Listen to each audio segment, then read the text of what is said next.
Gusto namin na maka... So, gusto ko yung nilalog ko yung... gusto ko pag pinapakinggan nila yung music namin. Gusto ko na ma-feel nila na parang habang pinapakinggan nila kami, parang kino-comfort namin sila. Ganun. So, gusto namin makarelate sila sa amin. And ma-inspired sila na kaya din, hindi lang ayaw mo yan, bro! Kaya mo yan! Easy lang! Okay na yun, okay na.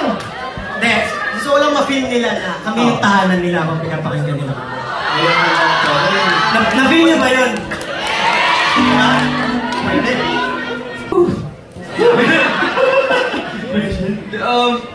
Can you repeat what? Ayan. How do you guys feel like you're officially debuting now? And how do you guys handle the pressure that comes along with it? What do we feel now that we debuted? Sobrang relieved po. Kasi now we can say that it's official na talaga. Na throughout, di ba, many years, we're called a pre-debut group. And now we can proudly say na we have debuted officially. And para naman siguro sa pressure, every performance talaga and every day of our life, we feel the pressure. Pero it's a good kind of pressure kasi doon hindi nawawala yung fire sa mga puso namin and yung para mag-strive kami na galingan araw-araw. So, yeah, I'm happy na yung pressure na yun is maganda yung kinakalabasan. Na-translate na. Yeah, natatranslate kasi ginagawa talaga namin yung best namin every time. How can I describe that? Pero, sa napapansin ko, parang, syempre given na we're listening sa current songs sa mga senior po namin na idols. Pero what makes us unique po siguro, every influences po namin is tinatry po namin pagsamasamahin. Then at the same time, nilalagyan po namin siya ng sarili namin flavor. And sa tingin ko po, yung audience din po yung mas makakapag-identify kung ano ba yung pagiging unique nitong grupong to sa ibang group. Pero sa ginagawa po namin, lagi po may touch ng sarili po naming flavor para in that way po, mas dilitaw po yung talagang sarili po namin. Authenticity po. Pero, itong next question is about your musical influences. Yung mga individual musical influences ninyo. Pwedeng individual muna, tapos as a group, ano yung gusto nyo gawin as a group? Ito, Dre, ikaw muna. Gusto kong matry yung mga parang... Tapo namin.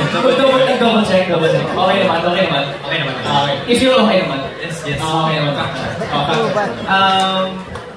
For me, as a dancer din kasi gusto ko yung mga parang dance music din talaga. Gusto ko mag-explore. Sa area na yun. Sino? Actually, for those people din na nakakilala sa akin, I'm very influenced by K-pop music po. Kaya rin po ako ginustong mag-idol kasi they have singing, dancing, styles, their facials. Pero ngayon, since I want to represent the Philippines din, kaya I'm influenced by K-pop, but we're making our own mark here in the Philippines and making our own music to spread to the people and ma-uplift din yung musika nating mga Pilipino. So, ayan po. Ikaw, bro. Ako po, ang original influence ko po talaga is si Francis M. tsaka si Bamboo. Ayun. So parang every time magkakaroon po kami... Bamboo, bro? Yoha!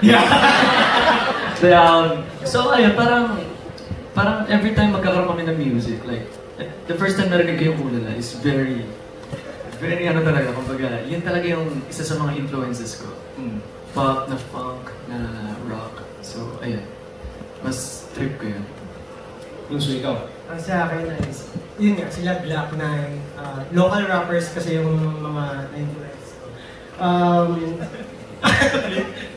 Mga rap battles, ganun yung underground yung mga nakasanayan ko. So, yun yung mga influence ko sa music. And, syempre, ayoko lang naman mag-stop lang doon. So, gusto kong mag-explore pa pagdating sa music. So, gusto kong maka-work with the mga kings, gano'n.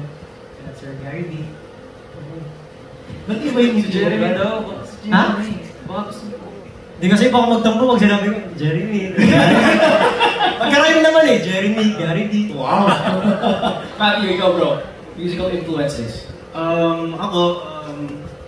Marami talaga, feeling ko marami hindi nakakaalam sa inyo, lalo na yung mga supporters namin, pero influence ko po talaga sa music.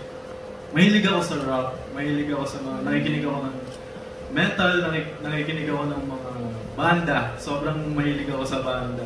Kasi, so malaking influence talaga sa akin yung mga gitara, ganun. So, ngayon, nag-e-explore ako pag tinatry ko gumawa ng kanta, paano ko i-apply yung genre na yun sa music namin.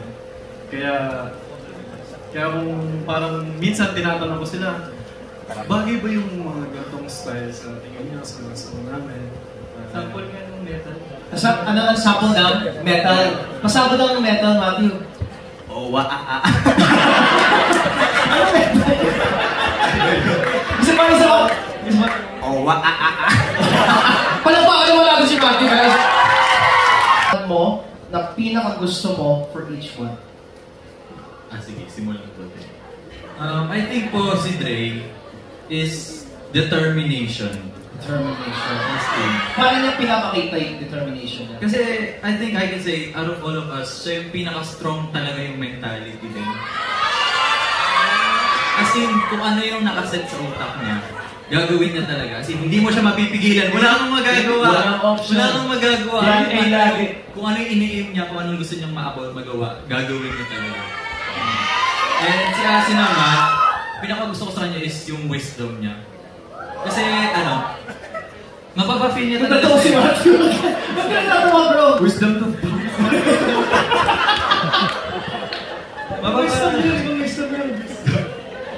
Mapapafeel niya talaga sa'yo na okay, kumalma ka, everything will be alright. Na parang mapapafeel mo na, I feel supported, I feel safe. Na kakayanin ko to everyday. So, ayan, kay Russo naman is, I think, he pushes us to become better versions of ourselves. Connected na rin yung creativity. As in. Kasi gusto niya, parang in everything we do, kunyari sa songs namin, kailangan may manggagaling sa atin, and sa efforts natin. Kumbaga, hindi tayo basta parang mag-chill lang, pahinga lang. Kailangan, kumbaga, we strive to be better kahit anong area man yan sa araw-araw. Kumbaga, do better each day. And I can attest to that din whenever we write songs, di ba? As in, minsan siya naman nag-text sa akin, bro, sulat tayo ngayon, free kami ngayon, wala kang training or anything. Pero kitang-kita talaga yung gusto niya mag-improve sa creativity niya. And mahal na mahal niya talaga yung craft na to. And yun din yun, nai-influence din kami dun. Kasi di ba, kung may naniniwala sa amin, paniwalaan na namin lahat ng sarili namin. And kay Matthew naman, I can say siya talaga yung pinaka-balance sa amin, di ba? Kung merong mga extremes, siya yung Balance, Matthew, balance. Balance ka. Balance ka. Siya yung nagre-remind sa amin na kahit napapressure kami, kahit napapagod kami sa training, it's okay to enjoy. And mag-chill lang, mag-laid back lang paminsan-minsan. Dahil di ba nakakapagod naman talaga pag attack ka ng attack. Dapat nagre-reserve ka rin talaga paminsan-minsan. And ayun, siya nga nagre-remind sa amin na we just need to enjoy. Kumbaga chill, diba? You only live once. Kalma-kalma. Ni Jero. Since siya kasi yung nag-hikayat sa akin mag-gym eh. Siya yung nag-hikayat sa akin mag-gym. Gym? Oo. So, ang pinaka-ano ko talaga, napapansin ko kay Ishiro is yun. Discipline talaga. Everyday talaga. No matter what. Kahit may sakit yan or lahat. Talagang araw-araw niyong gagawin yung isang bagay na dapat. Discipline.